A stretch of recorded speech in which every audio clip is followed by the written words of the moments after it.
Kristal merupakan penyusun mineral yang berbentuk padat serta homogen dan dapat tembus cahaya atau sinar.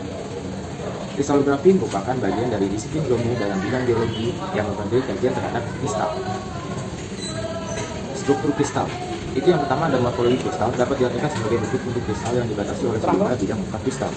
Yang kedua, itu ada titik kisi merupakan titik berulang di dalam kristal yang memiliki penampakan sekitar yang identik satu sama lain. Yang ketiga, ada sel unit merupakan unit yang terbangun dari titik-titik kisi brightness. 4. Kisi brightness adalah suatu susunan terhingga dari titik diskret dalam ruang 3 dimensi. Unsur-unsur simetrik kristal. Yang pertama ada pusat simetrik kristal. Jika setiap titik pada permukaan kristal memiliki satu titik yang sama identik pada sisi yang berseberangan dan berjarak sama dengan pusat. Yang kedua ada sumbu simetrik kristal, adalah suatu garis imajiner yang ketika suatu kristal dirotasi pada sumbu-sumbu tersebut, putarannya 360 derajat berarti satu penampakan yang sama atau identik. Yang ketiga ada bidang simetri, adalah suatu bidang imajiner yang memotong kristal menjadi dua bagian yang saling mencerminkan satu sama lain. Yang keempat ada simetri gabungan atau rotoinversi, simetri yang diperoleh dengan merotasi kristal pada sudut 60 derajat, 90 derajat, 120 derajat, dan 180 derajat dalam suatu bidang simetri. Selanjutnya adalah sistem kristal. Sistem kristal dibagi menjadi 6. Yang pertama adalah sistem kubik yang mempunyai ciri 3 sumbu sama panjang dan saling tegak lurus satu sama lain dengan sudut alfa sama dengan beta sama dengan gamma sama dengan 90 derajat dengan contoh mineral yaitu halit dan pirit. Selanjutnya adalah sistem kristal tetragonal yang mempunyai ciri 2 sumbu sama panjang dan 1 sumbu yang tidak sama panjang dengan alfa sama dengan beta sama dengan gamma sama dengan 90 derajat. Dengan contoh mineralnya adalah rutil. Nah, selanjutnya adalah sistem kristal heksagonal dan trigonal. Ciri-cirinya adalah mempunyai 3 sumbu yang sama panjang dan saling membentuk sudut 120 derajat. Nah, maka dari itu alfa sama dengan beta sama dengan 90 derajat dan gamma sama dengan 120 derajat yang mempunyai contoh mineral kuarsa dan kalsit. Selanjutnya sistem ortorombik. Sistem ortorombik mempunyai ciri yaitu 3 sumbu yang tidak sama panjang dan tegak lurus satu sama lain. Maka dari itu alfa sama dengan beta sama dengan gamma sama dengan 90 derajat. Contoh mineralnya ada topas dan sulfur. Nah, kita beralih ke sistem monoklin. Monoklin mempunyai ciri-ciri 3 sumbu tidak sama panjang dan 2 saling tegak lurus. Maka dari itu alfa sama dengan beta sama dengan 90 derajat dan gamma tidak 90 derajat.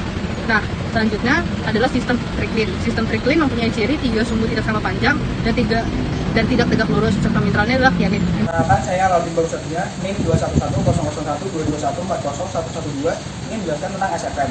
Sifat mineral adalah sifat atau ciri-ciri yang menggambarkan suatu mineral yang dapat diamati oleh secara megaskopis. SFM sendiri terbagi menjadi beberapa, yaitu satu kilap. Kilap adalah penampakan yang terjadi apabila mineral menampakkan cahaya refleksi. Kilap terdiri dari 3, yaitu kilap logam, kilap sublogam, dan kilap non-logam. Lalu selanjutnya ada warna. Warna berasal dari penyerapan gelombang cahaya oleh mineral. Warna dibagi lagi menjadi 3, yaitu ideokromatik, alokromatik, dan pseudomatrik. Yang ketiga ada transparansi, terbagi menjadi 3, yaitu transparan atau tembus cahaya. Yang kedua ada translucent atau agak tembus cahaya. Yang ketiga tidak tembus cahaya atau opak. Selanjutnya kekerasan. Kekerasan adalah ketahanan mineral saat terhadap satu goresan. Skala Mohs ada 10, yaitu 1 taf, 2 gipsum, 3 kalsit, 4 fluorid, 5 apatit, 6 ortofas, 7 kuarsal, 8 topaz, 9 korodium, 10 intan. Lalu yang kelima cerat. Cerat adalah warna mineral yang diperoleh saat mineral digeserkan kepada permukaan yang kasar. Lalu selanjutnya belahan. Belahan adalah kecenderungan mineral untuk membelah pada suatu bidang tertentu, dibagi menjadi sempurna, baik, jelas, dan tidak jelas. Lalu selanjutnya pecahan. Pecahan adalah kecenderungan mineral untuk terpisah saat mendapatkan tekanan yang melampaui batas. Lalu nomor 8 ada bentuk dan perawakan. Bentuk dibagi menjadi 3, yaitu ohedral, subhedral, dan amhedral. Perawakan kristal yang umum dijumpai yaitu kubik, ekuan, tabular, prismatik, dan lain-lain. Lalu nomor 9 berat jenis. Angka adalah angka perbandingan antara berat suatu mineral dengan berat jenis pada air. Lalu yang 10 ada sifat dalam, dibagi menjadi rapuh, mudah ditempa, dapat tulis, elastis, dan fleksibel. Lalu yang ke-11 ada sifat khusus, terbagi menjadi kemagnetan, kelistrikan, bau, rasa, dan reaksi terhadap asam. Terima kasih. Next tetragonal, sistem kristal isometrik ini dicirikan oleh 3 garis kristal berpotongan yang sama panjang dan sama sudut potong satu sama lain membentuk sudut 90 derajat. Sistem ini tidak berpolar seperti yang lain yang membuatnya lebih mudah dikenali. Pada sistem kristal tetrahedral ini, kelasnya 31, simetrinya 4/3/m, elemen simetrinya terdapat 4 sumbu putar 3 dan 3 sumbu putar 4, dan 6 bidang kaca. sumbu kristal, 3 sumbu sama panjang yang disebut AL, A2, dan A3. Sudut ketiga-tiganya 90 derajat. Mineral yang umumnya yaitu sodalit, spalerit, domekit. Lalu salah satu mineral yang akan saya bahas bersifat fisik mineralnya yaitu spalerit. Dimulai dari warnanya. Spalerit memiliki warna coklat, kuning, merah, hijau, dan hitam. Sistem kristalnya kubik, dan untuk belahannya sempurna, pecahannya tidak rata dan konkoidal. Sifat dalamnya rapuh. Skala kerasannya 3,5 sampai 4. Kilapnya ada mantin, resin, dan berminyak. Perawakannya kristal euhedral, dan terakhir berat jenisnya adalah 3,9 sampai 4,2.